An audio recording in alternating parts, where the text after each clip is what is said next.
दंतेश्वरी मंदिर छत्तीसगढ़ के दंतेवाड़ा में स्थित एक शक्तिपीठ है जो दंतेश्वरी देवी को समर्पित है। इस मंदिर का निर्माण 14वीं शताब्दी में हुआ था। दंतेवाड़ा का नाम देवी दंतेश्वरी के नाम पर ही पड़ा है, जो काकतीय राजाओं की कुलदेवी हैं। परंपरागत रूप से देवी दंतेश्वरी बस्तर राज्य की भी कुलदेवी हैं। दंतेश्वरी मंदिर जगदलपुर के दक्षिण पश्चिम में स्थित पवित्र नदियों शंखिनी और डंकिनी के संगम पर स्थित प्राचीन मंदिर में से एक है, जो भारत के विरासत स्थल और बस्तर क्षेत्र के धार्मिक सामाजिक सांस्कृतिक इतिहास का प्रतिनिधित्व करते हैं। इस मंदिर के बारे में भारत के बहुत कम लोगों को पता है।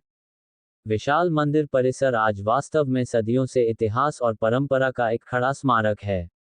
अपनी समृद्ध वास्तुकला और मूर्तिकला धन और अपनी जीवंत त्योहार परंपराओं के साथ, दंतेश्वरी मंदिर इस क्षेत्र के लोगों के लिए सबसे महत्वपूर्ण आध्यात्मिक केंद्र के रूप में कार्य करता है। दंतेश्वरी मंदिर की धार्मिक मान्यता। ऐसा माना जाता है कि यहाँ सती का एक दांत गिरा था और दंतेश्वरी शक्तिपीठ की स्थापना हुई। प्राचीन कथा के अनुसार देवी सती ने यज्ञ के दौरान अपने पिता दक्ष द्वारा अपनी पति भगवान शिव के प्रति किए गए अपमान के कारण यज्ञ कुंड के अग्निकुंड में आत्मदाह कर लिया था। सती की मृत्यु से क्रोधित होकर शिव ने दक्ष के यज्ञ को नष्ट कर दिया और सती का शव हाथ में लेकर तांडव करने लगे। भगवान शिव को उनकी मृत्यु के दुख से मुक्त करने के लिए भगवान विष्णु ने देवी सती के मृत शरीर को अपने सुदर्शन चक्र से विभाजित कर दिया। देवी सती के मृत शरीर के हिस्से 52 अलग अलग स्थानों पर गिरे, जहां पर शक्तिपीठों का निर्माण हुआ। दंतेश्वरी मंदिर का इतिहास। मंदिर का इतिहास हजारों साल पुराना है। इस मंदिर का निर्माण 14वीं शताब्दी में हुआ था। 705 साल पहले वारंगल से आए चालुक्य नरेश अन्नमदेव ने इस शक्तिपीठ का निर्माण कराया था। वर्तमान में ये केंद्रीय पुरातत्व सर्वेक्षण विभाग की देखरेख में है। शक्तिपीठ में 3 शिलालेख और 56 प्रतिमाएं हैं। ऐसा है मंदिर का स्ट्रक्चर। दरअसल, मां दंतेश्वरी मंदिर का गर्भगृह जहां देवी की मूर्ति है, वह सदियों पहले ग्रेनाइट पत्थरों से बनाया हुआ है। बताया जाता है कि शुरुआत में जब मंदिर यहां स्थापित हुआ था तो उस समय सिर्फ गर्भगृह ही हुआ करता था, बाकी का हिस्सा खुला होता था। लेकिन जैसे जैसे राजा बदले तो उन्होंने अपनी आस्था के अनुसार मंदिर का स्वरूप भी बदला। लेकिन गर्भगृह से कोई छेड़खानी नहीं की गई थी। गर्भगृह के बाहर का हिस्सा बेशकीमती इमारती लकड़ी सरई और सागौन से बना हुआ है, जिसे बस्तर की रानी प्रफुल्ल कुमारी देवी ने बनवाया था। मंदिर की संरचना और माता दंतेश्वरी की प्रतिमा। पूरे क्षेत्र में सबसे महत्वपूर्ण रखरखाव वाला यह मंदिर 4 टुकड़ों में बंटा हुआ है। चालुक्य राजाओं ने मंदिर का निर्माण द्रविड़ शैली में किया था। इस मंदिर के शिलालेख में गर्भगृह, महामंडप, मुख्य मंडप और सभा मंडप शामिल हैं। गर्भागृह एवं महामंडप का निर्माण कार्य किया गया है।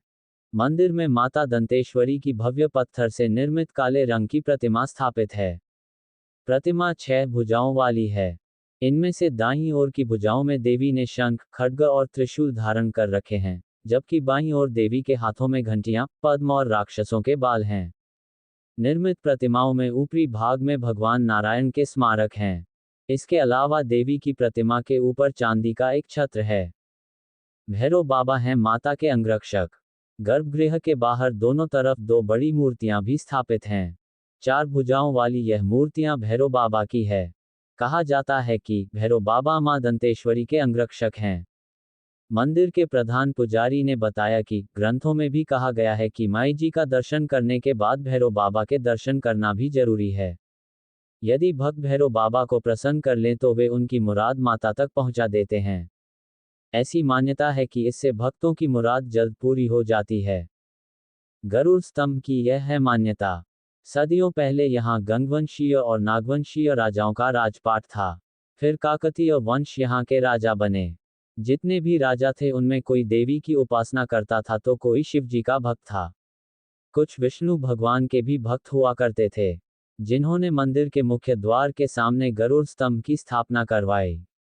आज मान्यता यह है कि यदि गरुड़ स्तंभ को पकड़कर कोई भक्त अपने दोनों हाथों की उंगलियों को छू लेता है तो उसकी मुराद पूरी हो जाती है। पुजारी ने बताया कि इसके बारे में ग्रंथों में जिक्र नहीं है, लेकिन पहली बार किसी ने ऐसा किया होगा और उनकी मन्नत पूरी हुई होगी, तब से लोगों का विश्वास और बढ़ गया है। अब जो भी भक्त आते हैं वे अपनी मर्जी से स्तंभ को पकड़कर मन्नत मांगते हैं। माता इनकी मुराद पूरी करती हैं। साल में 3 बार मनाया जाता है नवरात्रि। देवी मंदिरों में आमतौर पर चैत्र और क्वान महीने में नवरात्र मनाई जाती है, किंतु दंतेश्वरी शक्तिपीठ में फागुन मढ़ई के नाम से तीसरी नवरात्र होती है। इसे आखेट नवरात्र कहा जाता है। देवी के 9 रूपों के सम्मान में 9 दिन तक माता जी की डोली निकाली जाती है। इस मौके पर 600 से ज्यादा गांवों के देवी देवता शक्तिपीठ में आमंत्रित किए जाते हैं। ये त्योहार पूर्ण रूप से आदिवासी संस्कृति और जनजातीय वंशावली से बना त्योहार है। इस त्योहार के दौरान हर दिन माता दंतेश्वरी की डोली लगभग 250 देवी देवताओं के साथ नगर भ्रमण पर निकलती हैं। इस त्योहार को जापानी समुदाय नृत्य आदि द्वारा आयोजित किया जाता है। बस्तर दशहरा में निकलती है माता का रथ नगर भ्रमण पर। इस मंदिर की एक खासियत ये भी है कि यहाँ दशहरे पर माता बस्तर दशहरा में शामिल होने मंदिर से बाहर निकलती हैं। बस्तर दशहरा में शामिल होने को मां दंतेश्वरी की डोली जगदलपुर जाती है। बस्तर दशहरा में रावण का दहन नहीं बल्कि रथ की नगर परिक्रमा करवाई जाती है, जिसमें माता का छत्र विराजित किया जाता है। जब तक दंतेश्वरी माता दशहरा में शामिल नहीं होती हैं, तब तक यहाँ दशहरा नहीं मनाया जाता है। माता महाअष्टमी के दिन दर्शन देने निकलती हैं। बस्तर में मनाए जाने वाला दशहरा पर्व की रस्में 75 दिनों तक चलता है। ये परंपरा करीब 610 साल पुरानी है। हर साल नवरात्रि के दौरान पंचमी तिथि को यहाँ गुप्त पूजा का आयोजन किया जाता है। इस अनुष्ठान में माता मंदिर के पुजारी और उनके सहयोगी ही उपस्थित रहते हैं। आम लोगों को इस दौरान मंदिर में प्रवेश की मनाही होती है। इसके अलावा मंदिर में आस्था के मनोकामना ज्योत भी जलाए जाते हैं। हर साल 7000 से ज्यादा घी और तेल के दिए जलते हैं। विदेशों से भी भक्त 9 दिनों तक ज्योत प्रज्वलित करवाते हैं। इसके लिए देश विदेश के भक्त पहले ही बुकिंग कराते हैं और खर्चा देते हैं। महाराष्ट्र और तेलंगाना के लोगों की भी आस्था। आदिकाल से मां दंतेश्वरी को बस्तर के लोग अपनी कुल देवी के रूप में पूजते हैं। ऐसा माना जाता है कि बस्तर में होने वाला कोई भी विधान माता की अनुमति के बगैर नहीं किया जाता है। इसके अलावा तेलंगाना के कुछ जिले और महाराष्ट्र के गढ़चिरौली जिले के लोग भी मां दंतेश्वरी को अपनी इष्ट देवी मानते हैं। वहां के लोग भी बताते हैं कि काकतीय राजवंश जब यहां आ रहे थे तब हम कुछ लोग वहां रह गए थे, इसलिए हम भी मां दंतेश्वरी को अपनी इष्ट देवी के रूप में पूजते हैं। ऐसे पहुंच सकते हैं मंदिर। यदि कोई भक्त रायपुर से माता के दरबार आना चाहता है तो सड़क मार्ग से करीब 400 किलोमीटर की दूरी तय करनी होगी।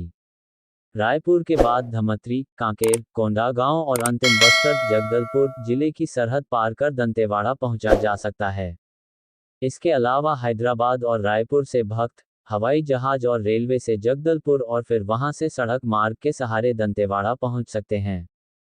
ओडिशा, तेलंगाना और महाराष्ट्र के भक्तों के लिए भी राह आसान है। ओडिशा के भक्त पहले जगदलपुर, तेलंगाना के सुकमा और महाराष्ट्र के बीजापुर जिला होते हुए सीधे दंतेवाड़ा पहुंच सकते हैं। Thanks for watching. Please like, comment, share and subscribe.